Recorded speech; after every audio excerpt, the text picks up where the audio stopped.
Yay. So welcome to A Slice of AI with Melanie Sage, Dr. Melanie Sage. We're so happy to have you here and to hopefully demystify a lot of about AI and the use of AI in the field of social work. So we'll kind of go around and do some introductions. But we'll start with you, Melanie. I am Melanie Sage. I am here visiting from Buffalo, New York, and I've been working at the intersection of social work and technology for officially in research for about 14 years. But I've always had an interest in technology, and I think it's so important for social workers to know how to use technology in good ways because it mediates human relationships so often. And if we think that we're relationship people, we have to know how technology impacts relationships, right? So I'm so happy to be talking to you all today. All right, and I'll swing it around this way. I'm Erin Cantrell. I'm the director of the DiNitto Career Center and Alumni Relations. I'm Peyton. I'm Peyton Lee. I'm a second year doctoral student here at UT. Civic School of Social Work. My name is Ruby. I'm in my last semester of the BSW program. My name is KJ. I'm a dual master's doing the MBA and an MA. Very cool. My name is Will. I'm doing National Advertising. My name's Jill. I'm visiting. I'm an alumni. So Great. I love it. Still Livingston. I have a private practice, all part in mind.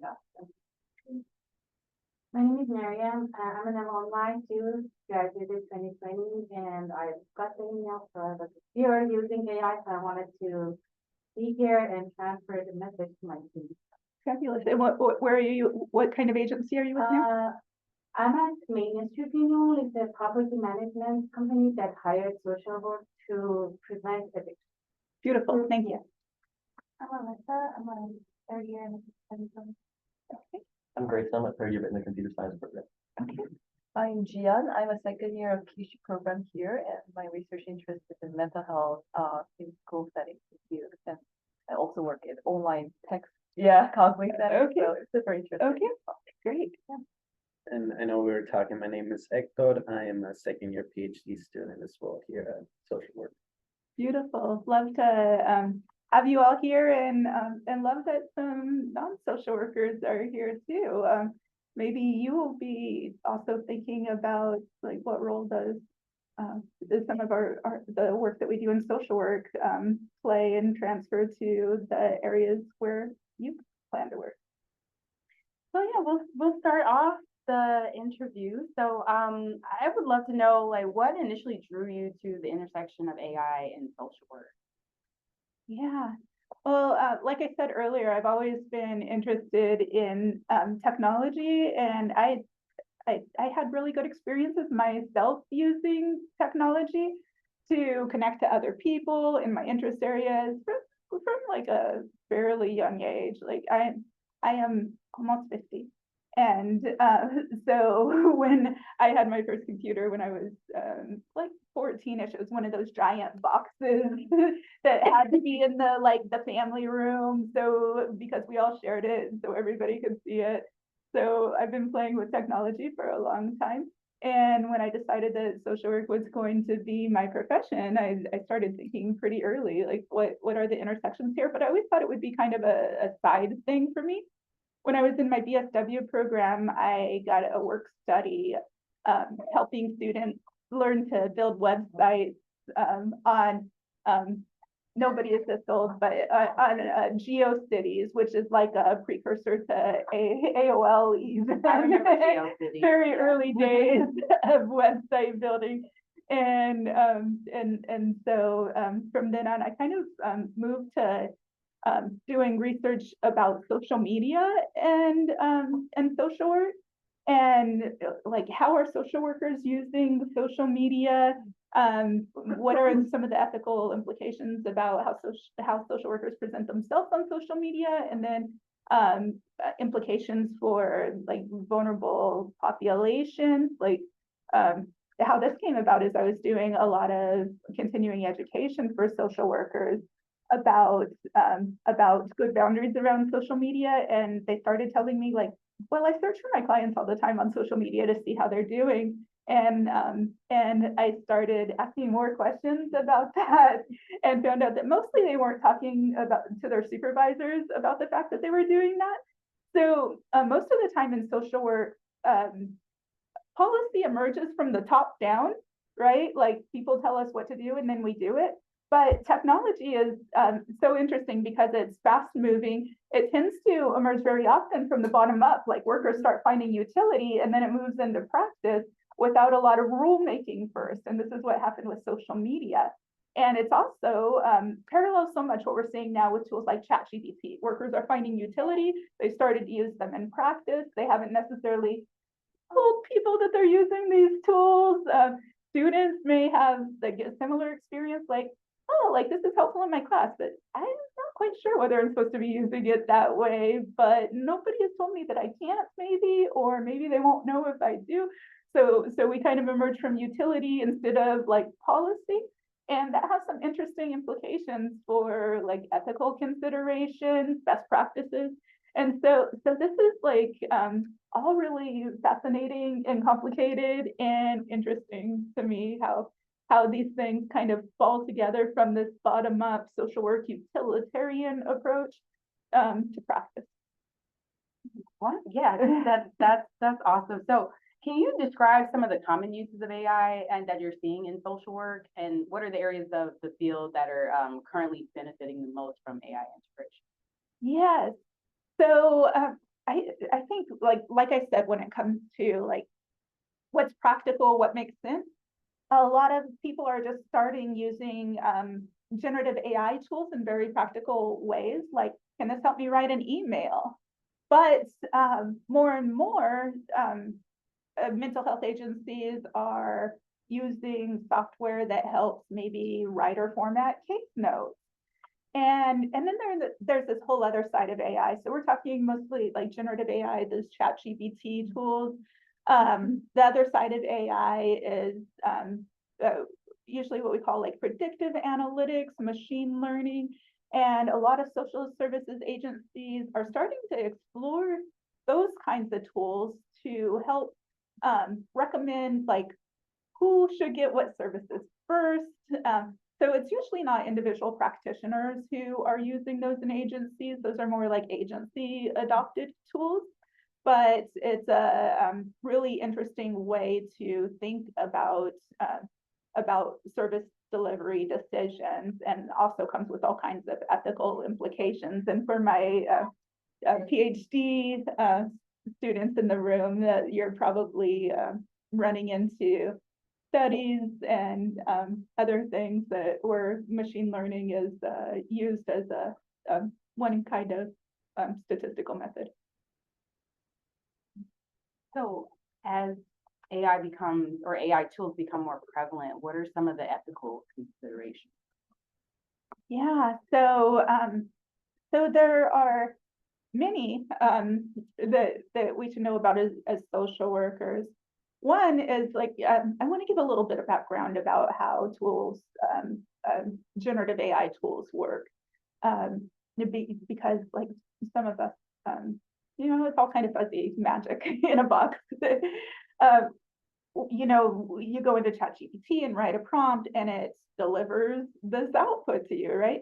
Where does that output come from? There's every ChatGPT, Claude AI, Gemini, the Microsoft Copilot, yeah. all of these are independent businesses. So they each use a different large language model. The large language model is their library of all the sources that are used to predict what you might want from that output. So everybody has different stuff in their library. One of the things that's important for us to know as social workers is they don't tell us what's in their library. So we don't know what they're drawing from to predict what they tell us, right? And so we hope that it's good, credible stuff, but what it is it's writing done by humans, right? They collect all the books. ChatGPT, for instance, subscribes to newspapers and magazines and buys books from publishers to put into their big library. And all those things that are written by humans encode human bias, right? People write from their own lived experiences and perspectives. And so when we ask ChatGPT for output and it draws on those sources, some of that human bias might seep into that writing. And so it's really up to us to come with our social work lens or professional lens and values to be able to assess, like, am I seeing bias in here, and what might be some bias that's hard to detect, because sometimes the writing that ChatGPT produces sounds so clear and smart that we might overlook some biases that are embedded in those assumptions or languages too. And what are some of the challenges or limitations you're observing in the current applications of AI? Yeah. I want to go back to the ethics for just a quick second. One of the things that it's real tempting to do is to use ChatGPT, especially once you're working with clients, for help writing personalized or customized information for them, or writing emails to them, or any of those kinds of things. And ChatGPT and tools like that are not HIPAA compliant. They don't give a guarantee of client privacy, and we should never put clients' names or personal identifying information anywhere into a computer that is not agency approved for those purposes, right? So as tempting as it is to do that, we want to be really careful about that. Now I'll hop back to your next question, but you'll have to remind me too. Oh, the challenges and limitations you're Challenges and observing, limitations. but specifically with AI within social. Yeah. So including areas of privacy. Yeah. So on most of these tools, there is an option, and companies don't make it easy to find, but there's an option that says, do not use my content for future training data. And I would generally recommend people check that box and do not use the information that I provide to train future output. Like I said, you have to poke around a little bit for those options. There is a secure HIPAA protected version of it's basically somebody built a HIPAA lock on top of ChatGPT, and it's called Bastion. And if you work in an agency that sees utility in using ChatGPT and might want to use it to help with case notes or something, I would suggest that you look at those kinds of tools. In terms of challenges, so one of the things about ChatGPT is it introduces randomization by practice. And that is because, like, it tries not to ever write the same thing twice, right? So part of what it does is say, like, let me do this a slightly different way every time. And one of the things that social workers often want to do with tools like this is develop some kind of consistency in a template or model, or like, do this the same way every time. I'm just going to give you some different information. And when you write this email, always use this kind of structure or script. And then that randomization quality prevents it from always looking that way. So that's one of the challenges. Those kinds of things can be overcome in some kind of ways that we can talk about if somebody's really interested in that. But so that's one. Another is that a lot of social services agencies haven't developed or thought out clear policy. Often the policy is like, no, that seems scary, never at all. And that doesn't make logical sense to us. And students might hear the same thing, like a teacher might say, no, never at all, we don't do that. And students are sometimes challenged by that, like, that doesn't make sense to me because this is a useful tool. And in both cases, either in the workplace or students, they're like, well, I don't kind of understand why, so I'm going to kind of do it anyway. and that closes out the discussion about the risks and benefits and the possibilities and the good use cases for AI. So I think that that's one place that we're challenged, is that policy and practice still lags behind the reality of what people are finding useful on the ground.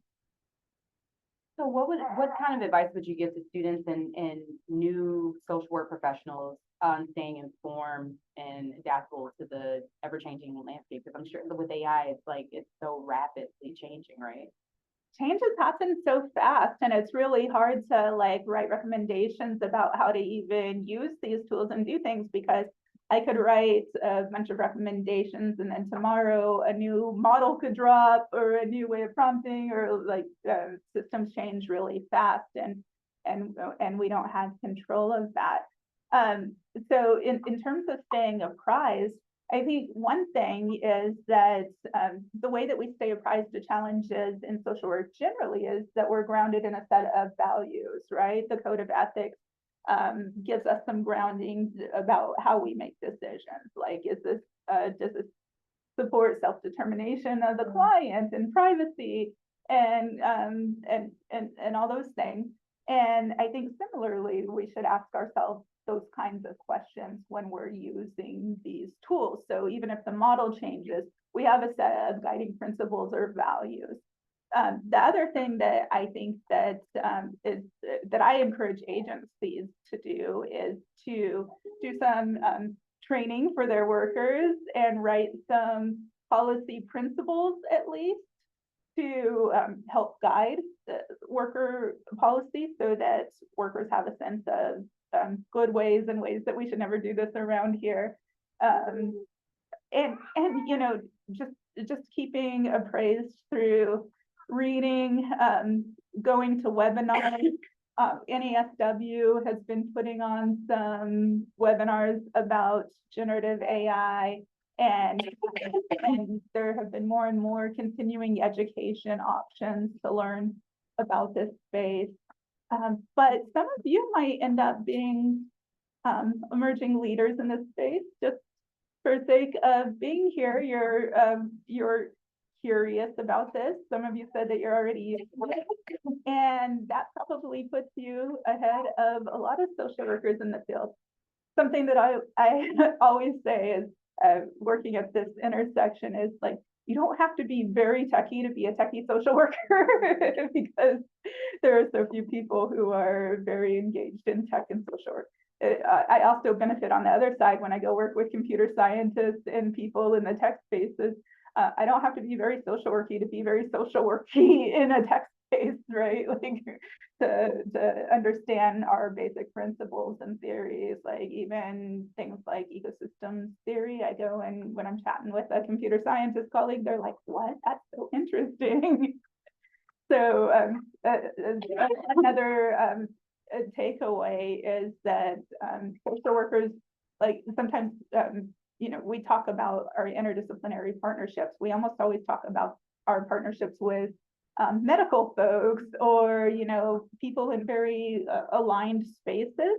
We don't talk about interdisciplinary work with computer scientists very often. And part of that is because we speak really different languages, and it takes a little work to bridge those language gaps. But also, I think social workers feel a little intimidated of computer scientists or engineers, oh, those are really they technically smart people in very different ways than I'm smart, and do I have anything to add? And it's very important for me to make sure that you know that social workers know a lot of things that computer scientists don't. And when and computer scientists and engineers are often asked to build models or software or predictive analytics for social services agencies without a social work technical consultant, content experts to guide the way that they use that. And that is a major problem. When computer scientists build things without the domain expertise of social workers for social work spaces, those things aren't very good. So what would be some specific AI tools and platforms that you believe are particularly useful for health? Yeah, I have, so I mentioned already Bastion, if you're interested in a HIPAA secure software. You know, part of the problem with this emerging AI space is that it's breaking off into a whole bunch of technical subsets and everybody wants a subscription to a new product. So, so when you get into these specialty products, you can end up with like a lot of potential subscriptions. The things that I subscribe to Claude AI, which is a lot like ChatGPT, but it's a little better at writing in a human kind of way. So if you're at an agency where you're like writing newsletters or emails or white papers or things like that, I like Claude versus ChatGPT. ChatGPT, I also have a subscription to because it's good at some other stuff, but I would say the average person, you know, both of those tools provide a limited number free of uses, and they're the top tier uses. It's not like an inferior model that you're using or anything. So most of us can get away with the free version even, and how much you can use it resets every 5 hours or so. So if you can't get everything done, you can go back a little bit later and do a little more. There are some social work and clinical specific tools. One of them is Berries, BRRIES, IC.ICU. It's for mental health professionals for recording and transcribing case notes. Yeah, Berries, BRRIES.ICU. Another one is socialworkmagic.com. This is a tool if you put in some like a description of a client program or problem or what's going on with a client, you can have it output a number of different things, including like a case plan, case note, a letter, documentation for a court report. So it has drop-down menus of a bunch of, it's basically has a whole bunch of built-in templates that will turn the content that you provide into these multiple kinds of outputs. Again, it's not HIPAA secure, so if you want to make sure that you're stripping any identifying information, client information out of that before you put anything into it. I think that those are the social work specific ones that I'd suggest people look into a little further. So thinking more like broadly about a lot of companies that are mental health companies like Grow Therapy or Better Health, they're obviously increasingly using AI. Like, how are these tools being integrated in their services, and what are the, you know, the pros and cons to that? Yeah. So these companies are really pushing like online therapy. So they help you connect to clients, and those are typically online meetings. Some of them use also text-based and whatnot. But the agencies that are starting to use AI are using it both for client provider matching. So they use it much like Match.com tries to use algorithms to match people together. And so this is one of the things that they're promoting is we can help you find a good match. There are some challenges with those kinds of agencies broadly that aren't related to AI, but basically they tend to not pay mental health providers very well, so there's very high turnover. So if you get a good match, good luck keeping them, because that worker will probably go on to work somewhere else anyway. But these companies are allowing opt-in consent for clients to record the sessions and then provide the worker with a case note afterward that usually complies with easy medical billing for people who are able to use insurance for those services. So again, just templated reviews of the sessions. Again, so social workers have been asking for lots and lots of years, like free us from the paperwork burden so that we can spend more time working with our clients. And AI is one way to do that, and it's a really tempting way to do it. And also, we work through our particular theoretical lenses, and AI does not, right? AI does not have a theoretical lens, a lens for a bias, cultural issues, body language, all those things that we get face to face. So as promising as those tools are, we want to be careful about what might be lost when we let an AI listening device write a case note for us. But basically, how those things work is you can offer a client, like, there's this service, you have to sign a consent for it, it listens, it helps me with a case note, is that okay with you? They have to click a box and kind of sign agreement to that before those are activated in those settings. So kind of on that question, like, or with something, with a platform like that or a program like that, are you able to go back in and add your, add the part about body language or the things that it doesn't capture? Yes, and yes, and it's very tempting to just like agree with what a computer says when we're in a rush for a time. When it structures sentences in a way that sounds pretty smart, it's tempting to just go with what's there, right? And so one of the risks is that when AI gives us plausible, smart sounding answers, we just roll with them instead of further interrogating those or thinking about, like, what would I have thought myself if I hadn't seen this first about what happened during our session today, right? So social work students in the master's program, or those of you who are doing like clinical work, you probably have done some learning about cognitive behavioral therapy or narrative therapy or DBT or so on. All these things, all these approaches have a different lens by which a problem begins and persists and is solved, right? And we usually choose the theoretical lenses that align with how we see the world too. And so, like, for instance, I really like narrative therapy and motivational interviewing. Those are basically very collaborative, working with people, really tend to be strength-based, and their therapist tends to not take an expert role and really helps people think about how their environment shapes their thinking about how things happen.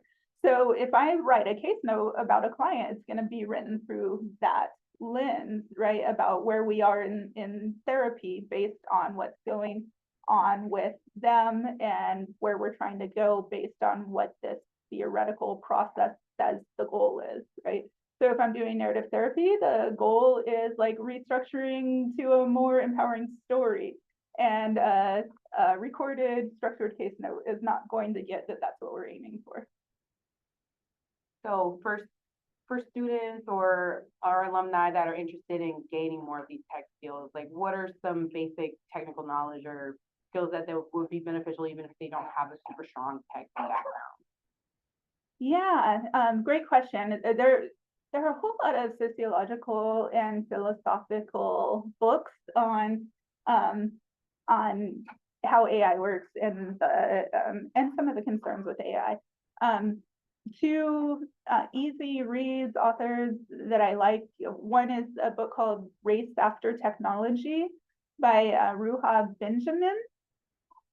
She's written several books on this topic, and she talks about the ways that AI builds in systemic bias in algorithms and who is included and left out, and who creates algorithmic systems and does this training and how that impacts the output of these services.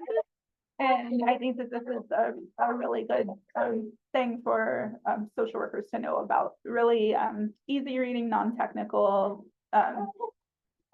The other one is co-intelligence. And this is a newer book by Ethan Mollick. And this is a book about how in the emerging workforce, we need to be prepared to work alongside AI tools, and not, and we don't want them to replace what we do. But I think that there's a growing expectation that folks in the workforce, maybe not social work yet, but soon, know how to navigate and use these tools for efficiency when it's appropriate, and how to make like critical thinking decisions about when it's appropriate and what we might use these tools in a good way for. Can you say the name of those books again? Yes. Race After Technology is Ruha Benjamin. And Co-Intelligence is written by Ethan Mollick. Ethan Mollick also has a really good video series on YouTube for free on understanding AI, generative AI. So like the ChatGPT, he breaks it down like in short video series from like, how do these tools even work, to how do you write good prompts, and what do you do with that information? Well, to kind of wrap things up, like looking ahead, how do you envision the role of AI evolving in the field of social work? What are some, trends that you see happening or innovations you see on the horizon? Yes. Yeah. So one thing that's happening is that, the social services are always pressed for money and time, resources. So they're always looking for efficiency. And there's a greater and greater push for using AI to build in that efficiency. One of the things that is a little worrisome to me is that government social service providers are starting to contract with a lot of private vendors to purchase algorithms that promise efficiency. And why this is worrying to me is, one, we tend to offload a lot of resources, a lot of money to pay for this thing that says that it's going to cause efficiency. And it's usually created by like a computer scientist outside of social services who maybe has a rough understanding of the administrative data that social services uses. And then there's nobody inside that social services agency that understands like the potential risks of using the data in the kind of way that the agency proposes. What I've seen happen over and over in social services agencies that try to adopt these algorithms for the sake of efficiency is that they go through an implementation period where they start to use it, find out that it doesn't work at all for their data, and then they dump it. And in the meantime, they spent like $2 million on like buying this algorithm and having set up, and they have no good liaisons to talk to those people. So this is one of the reasons that social workers need, like, you don't need to know how to build algorithms or do machine learning, but if you need to know enough to say, like, sometimes algorithms embed bias. How is your company handling that? And tell us how your algorithm, like, what data are you using? The other thing that happens with these agencies is they tend to say, well, we sell our algorithm to a lot of different companies, and therefore it's proprietary and we can't tell you how it works. And it's super troubling for a social services agency, I think, to make decisions about how services are divided up when they don't know how those decisions are made. There's this whole other like string of things that happens in all of that. Like if a vulnerable client who needs resources is denied resources based on an algorithm, how do they dispute that? Like, who do they go to say, this is a bad decision? Well, it came from our computer. I don't know how it works. Like, so it was probably right, we assume. We don't ask questions. I don't know, it feels like a serious justice issue. And again, who creates those systems and for whose benefit, right? And if we're only working for the benefit of government efficiency, reduction in how many services are offered, etc. Again, another social justice issue. So I would like every social worker to leave the program knowing enough about algorithms to be able to tell somebody in their agency who's thinking about using one, like, hey, have we asked about how this might embed racism? Also, like, the other thing that usually happens in these algorithms is that a whole bunch of historical data is used, but policy and practice changes. And so if you're basing decisions on a whole bunch of historical data, but now we're doing things a different way, the algorithms are going to tell you to go back and make decisions based on how you used to do it instead of how we're doing it now. And so algorithms need to be updated again and again, and they're usually not. And if we're basing anything on things that have happened before instead of aspirationally where we're headed in terms of fairness and equity and all those things, we're going to miss the boat. All right. Well, let's open it up to everyone. Please, questions.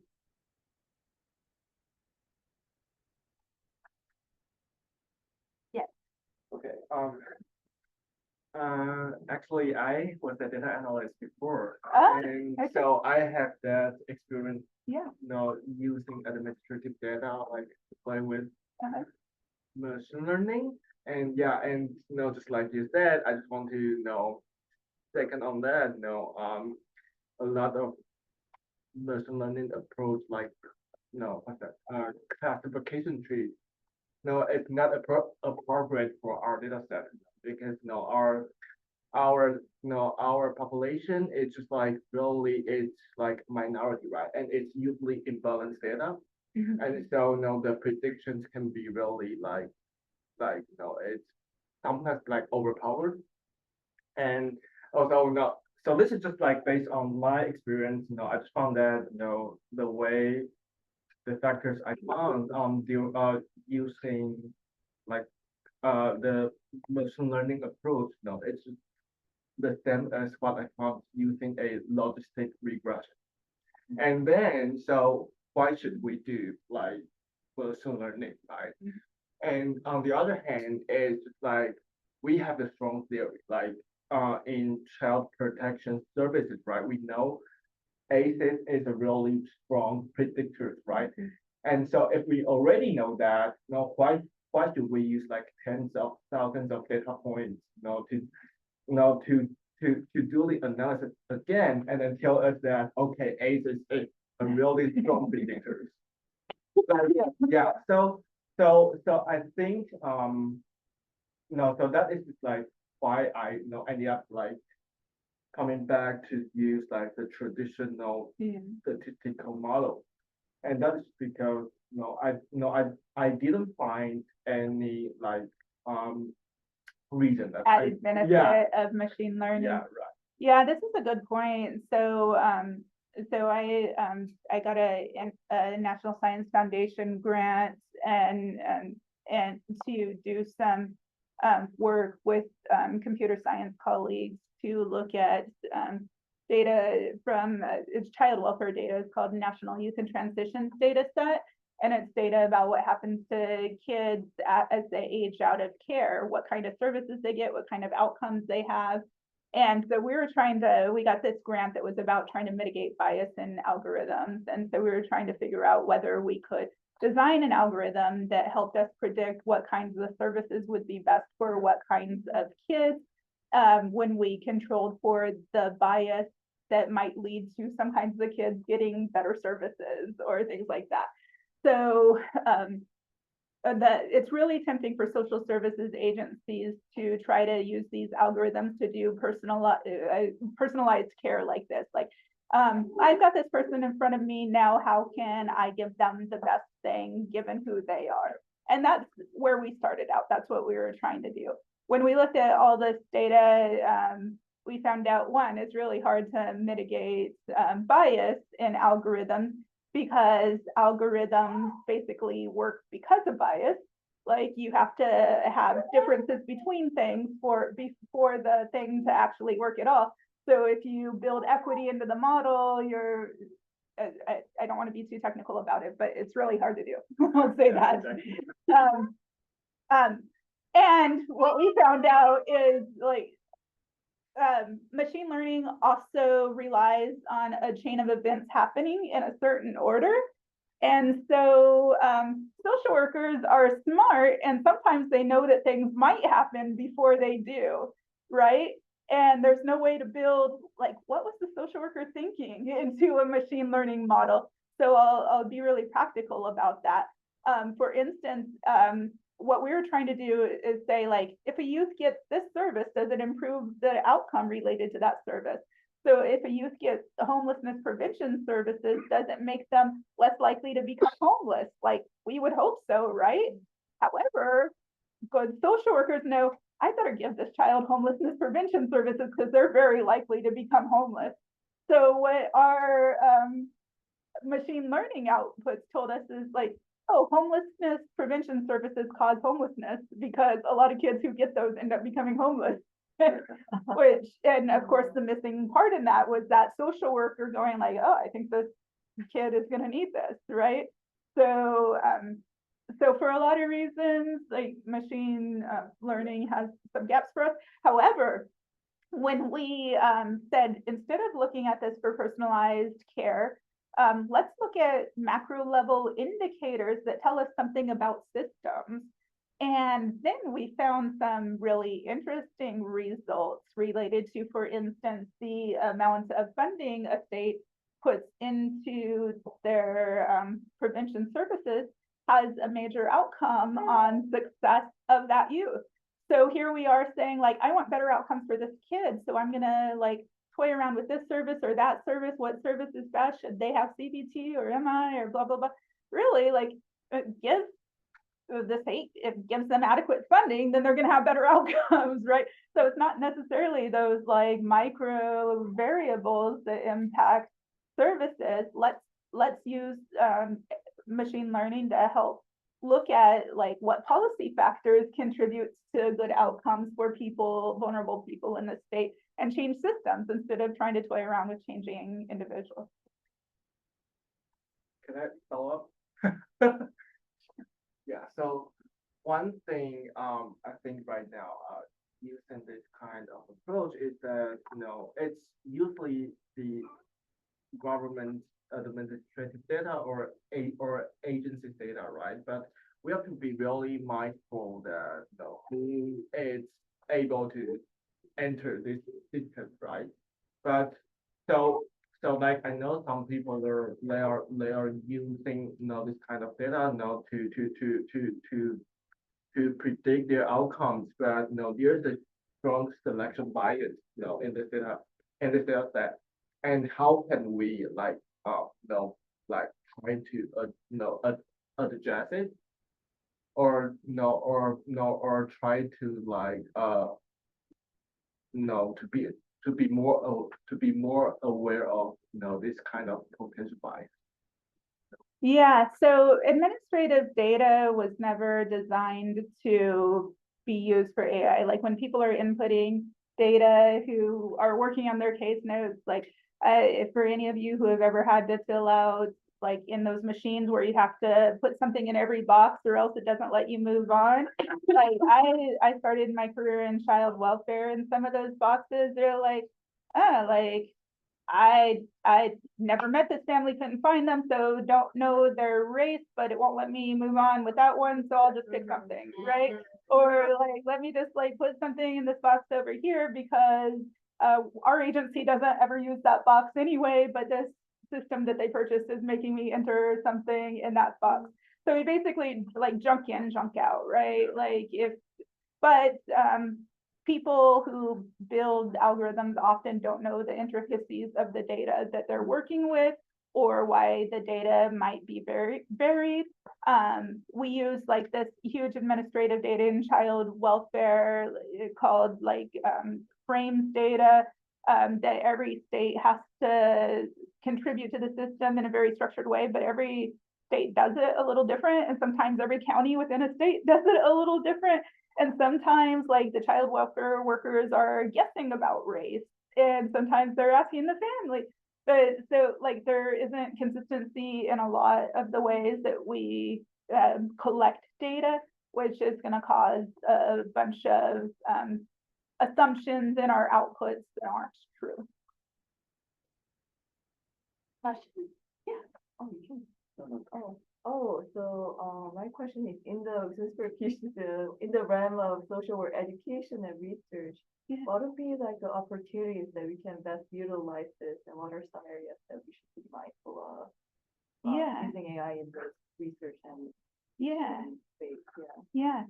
Yeah. So for those of you, like especially students who are using ChatGPT to maybe help with writing or maybe analysis and some other things, I teach my students to use AI because I think that it's really important to open up a discussion on its risks and benefits. But one of the things I stress is always know what your plan is before you start typing anything into ChatGPT and what you're trying to get out of it, and already have some ideas about your topic before you go in. So if you go in like just blank slate, like tell me something about how motivational interviewing aligns with the code of ethics, right? And you have like, because that was your assignment and you haven't given us any other thought to it except, no, I have this question and it's gonna give me some pretty output, right? I encourage you to go in already thinking like, here are some ideas I have about how those things are aligned. And then I can ask the AI some questions about like, or what my idea might be missing, or is there a way to improve my thinking about this? And always use follow-ups. AI is not Google, so it's not designed to be used as a one-shot. Like when you use ChatGPT, it's not designed for like, I'm going to ask it a question and then I get the output and we're done, right? Because it probably makes some assumption or misses something about what you're trying to do when you're there. So think of it as like as a conversational, well, it's a conversational agent, like a tool that you're using to refine your thinking versus to deliver you your thinking, right? So a lot of like even challenges along the way. I sometimes it puts out something like well like no, I don't agree with that. Have you considered feminist theory as part of the answer to your question, right? And then I'll be like, my apologies, here you go. Right. So feel free to push back, challenge, don't accept what it gives you as right, because it's kind of an eager assistant. Like I want to please you so much that I'm going to tell you whatever I think you want to hear. Like think of it that way. Like if you had like like just a really eager helper that's like, I just want to help you and I'll make it up if I don't know because I want you to think I'm smart. ChatGPT is like that. It'll make it up even if it doesn't know because it wants you to think that it's being helpful. Are you done? Oh, yeah. So one thing that I do every time that I go with this chat, I train the chat, like just giving them information, asking them to comment, collect data from the sources that I want, and then ask questions. And then I went to the options and I wanted to take out, to like pick out, mark it out as to not use this information. But it says if I do that, I'm not gonna see that chat every time I go in. I have to train the chat again, so it's Yeah. gonna be time consuming. Yeah. Is it, I don't have the membership. If I just pay for it, is it gonna keep my information and not use it in the search when they use it? Yeah, so a couple things. One thing is that if you check that box saying don't use my information for training data, then it technically won't. Last year there was a big ChatGPT data leak that where some inputs were exposed, and so that wouldn't be affected by whether you had your preferences set to do that or not. So there's always risk when using proprietary software data exposure. One thing that you could do if you had the paid version is you could create a custom GPT with all your rules in it, and then always respond in that custom GPT for your responses. The other thing that you could do is even on the free version, you could create a thread of all your rules, and then delete all the individually all the like maybe like if you have information that you want taken out of there, everything beyond your first prompt with all your training in it. And if it's deleted, and it's not gonna show up in the search and like, there's point. Yeah, It's deleted by one line. yeah, you could do that, which would make it safer if there were like a data leak, but you don't even have to do that if you just check that box that says never use my data for training. Yes, I have a question. I know you spoke to that, even in the grants that you received that you're working to do more research, that it's really hard to create equity-based algorithms, right, into a lot of this AI. And I wanted to ask if you found, if any, it's maybe the ones that you mentioned that do this, even though it might be flawed, but do this in a better way than others. If you found any, and a second question related to some of those, especially like the AI that's supporting to do like clinical notes, for example, if those AI can also be used when you're doing therapy in Spanish, because I know, I'm sure that, likely, like in anything, like it's being created mostly for English, but potentially, those could also be used for Spanish, and I'm just not aware of it. Ask a little bit about. Yeah. You might have to help me out because my brain is starting to short circuit because I've had lots of conversations over the last 2 days. So if I get off track, I don't want to start like weaving my conversation, right? But to the first part, are there ways to prevent bias? Some of these are very simple. Like if you're using ChatGPT, you can either use the custom instructions. There's a custom instructions box on ChatGPT where it says like, tell me about who you are, and always use these instructions when I'm putting information together for you. So in my little box, it says, I am a social work professor and I care about equity and non-biased language, and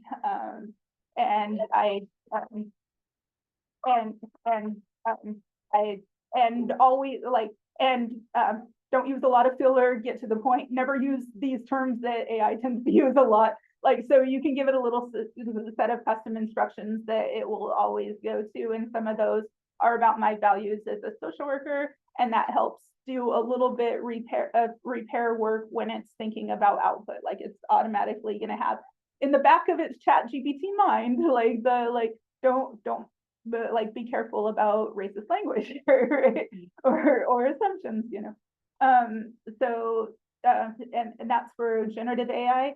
For that like machine learning, predictive analytics, I think it's the more theoretical use. So there are 2 ways to use machine learning. One is like a human in the loop, and one of them is more like they call it supervised and unsupervised, right? Unsupervised, I'm just going to throw all my data in the box. You make the linkages and tell me what those linkages are, and I'll trust you, buddy, right? So the supervised is like, these are the linkages, and these are how I want you to think about connecting them. It's also like something that I think maybe isn't considered enough in computer science because they don't have our social work lens, is like how to select which variables we put into a model. A lot of folks, like I've seen a lot of models who say, I took race out of the model because race, because we don't want it to make a decision based on race. Well, there are a lot of problems with that. One, in some use cases, race might be important to the model, right, to help us to understand what's happening. Two, there are a whole lot of proxies for race. Like I didn't, I took race out of the model, but I left zip code in, or I left in like how many times this person has been arrested, or like these things that are proxies for the way that people are tracked in our communities that make it more likely that race ends up being in the model, and then people think that they have a non-biased model because they left this one thing about race out. So I think that's one piece. Another interesting thing is like so this grant that we got was about fairness. Like, can we make AI more fair? It was partially funded by Amazon, by the way, because Amazon got in big trouble for using algorithms to make hiring decisions or who they interview. Basically left out a whole lot of women, and anybody like basically like you get interviewed if you're a man from a top school there, because the algorithm was so biased toward those are the people we've hired in the past, so therefore those are the people that we should hire in the future. And they got busted, so they figured like the goodwill would be to give money to some people, and so we got some of that money. Anyway, so where was I going there? There was a question about also using, or the use of different languages in. Oh, yeah, okay. Yeah, so on that piece, I think that ChatGPT does a pretty good job with language translation. Our earlier language translation tools were really good at direct word-to-word translation, which is really bad for translating language, like the context of language, right? And I feel like ChatGPT is pretty good at that now. People have told me that, but I'm not bilingual, so I don't know.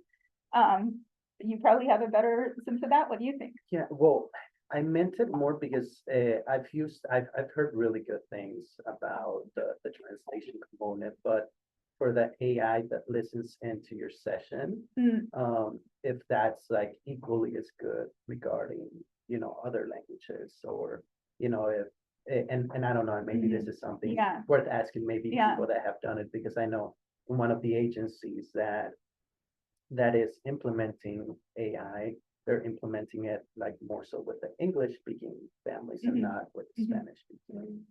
Yeah, most of those models are built on top of an existing LLM. A lot of them are using ChatGPT as LLM. Okay. So if it works in ChatGPT, it'll probably work in those systems too. I would be more concerned about potential like missing cultural bias in the way that they make summaries, or just the nuanced pieces.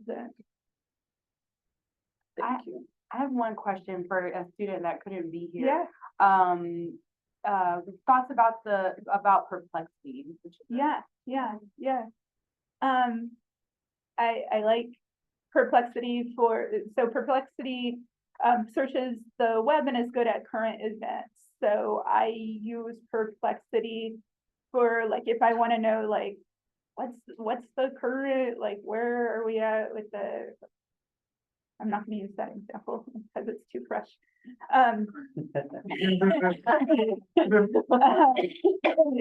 Who's winning this football game right now? So the up to the date things that ChatGPT isn't so as good at, Perplexity is good at a lot of those things, but like latest news coverage sort of things. When is so and so having their next concert? It's pretty good at pulling those things. The great thing about Perplexity is that it cites where it got all the information, so you can click on the citation, which is something like, because of that, the black box large language models of other services, they don't tell you like where did that information come from that you're telling me. So it's nice that Perplexity does that. Perplexity has been in some hot water about scraping data without permission. So for instance, like I mentioned, ChatGPT,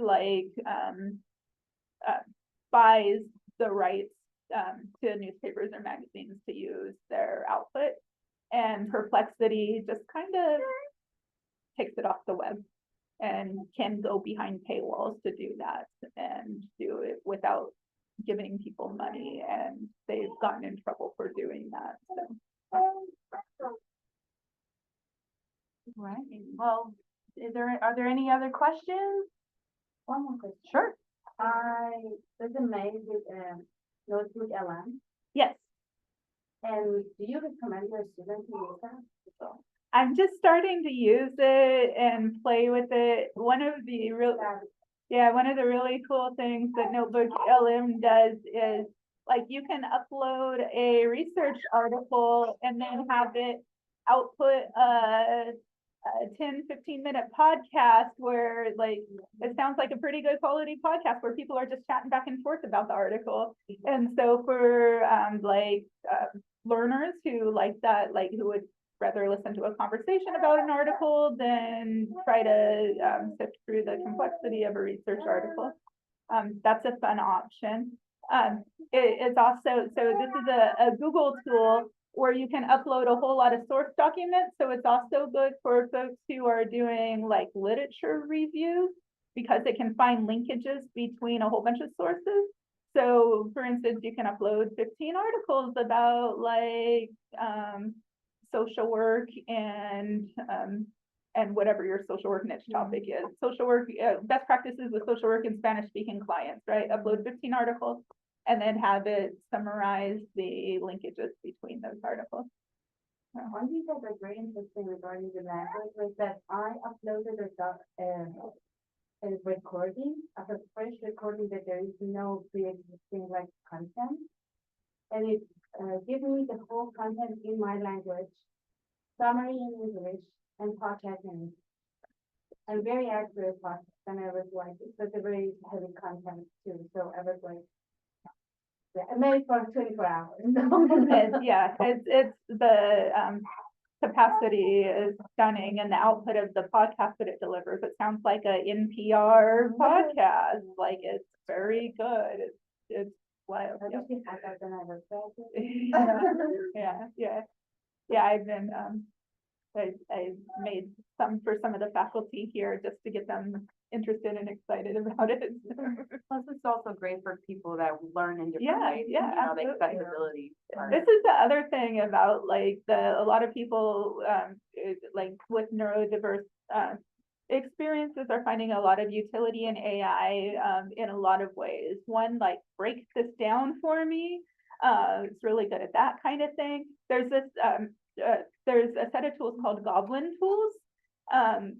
Goblin Tools AI, it's completely free, and it does a lot of like, it will help you break things down, and you use a spicy meter, like how spicy is this task, and if it's an extra spicy task, it breaks it down into more steps for you, and you can always add like break down even more steps. So it could be even something simple like, I need to do dishes today, and you just put do dishes on your to-do list, and you can say like, I'm pretty depressed, like it's been a bad week, this is a spicy task for me. It'll break down like, okay, get out of bed, task one, right? Like, let's just really break this down. So really good in those kinds of ways. I have friends, students with autism who have used it to like help me reword this email in a way that like kind of abides by all those social cues that I might not otherwise. It's definitely a Yeah, one where yeah. it's just more warm and inviting, Yeah, if you're, especially if you're going in hot in an email or something. Yeah. I do that too. Sometimes I write an email and I'm feeling a little irritated about it. Somebody messages me and I'm just like, and then I put it in AI and say, make this encouraging and them want to talk to me again. You know, so.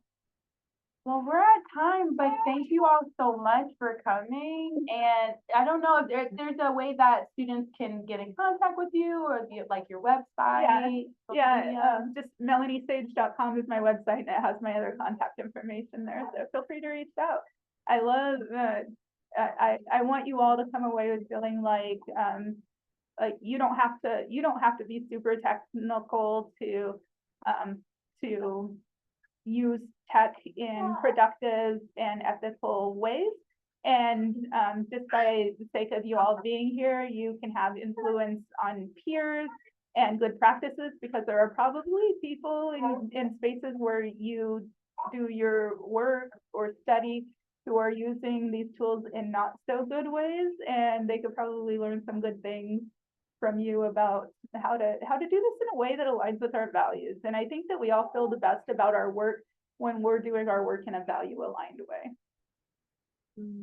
Really quick, I'm a graduate assistant here at the School of Social Work. And we just wanted a quick photo of everybody and what is coming. Yeah. Just seeing a photo. Let me just pause our Yeah. video.